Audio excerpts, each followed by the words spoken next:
মোরা যারা নিজের গ্রাম রে পিছনে ফালাইয়া এই শহরমুখী হইছি, এটা কিন্তু এমনি এমনি হয় নাই না ভাই। ওই শহরের ইট পাথরের শহরে একটা মায়া আছে। এই মায়ায় যে ধরছে না ভাই, আডান নান কি কমু বুঝাই কি ছাই লাগাই ধরছে। যতই টানাটানি ছোড়ার কোনো লাইনই নাই। আসলে এই শহরে মোরা যারা এই গ্রামগঞ্জের পোলাপান বা গ্রামগঞ্জে যারা মোরা বড় হইছি, এই শহরে মোরা ওইগুলো একটা মজা পাই না। এখন কর্মের টানে হোক বা অর্থনৈতিক স্বাবলম্বী হওয়ার কারণে হোক, এর লেগে এই শহরে থাকা লাগে। এই শহরে আসলে মোগ ওইগুলো কোনো কিছুই নাই যে মোগ এই শহরে থাকতেই হইবে। কিন্তু এই শহরে কিন্তু মায়া বিলায়।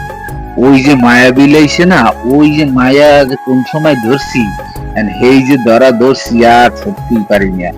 তাই আজ ছুটি বা কাল ছুটি বা পরশু ছুটি ছুটমু করলো না ভাই। সারা জীবন এই শহরের মায়া আটকে থাকবো না।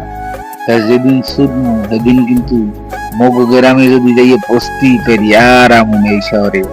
এই ইট পাথরের শহরে খালি ইট পাথরই বিক্রি হয় না, মানুষের ইট পাথরালা মনও বিক্রি হয়।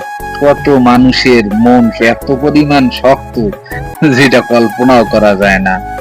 মোরা তো যখন গ্রামদের রওনা দিয়ে শহরের দিকে আই, এই নদীর পানির লাগে খেলা করতে করতে আই, আবার যখন যাবো বরিশাল, আবার এই নদীর পানির লাগে খেলা করতে করতে যাবো। মগো বাড়িও কিন্তু নদীর পারে না ভাই, পায়রা নদীর পারে মগো বাড়ি। কত খেলা করছি নদীর পারে, ওইসব কথা কতই না মনে পড়ে।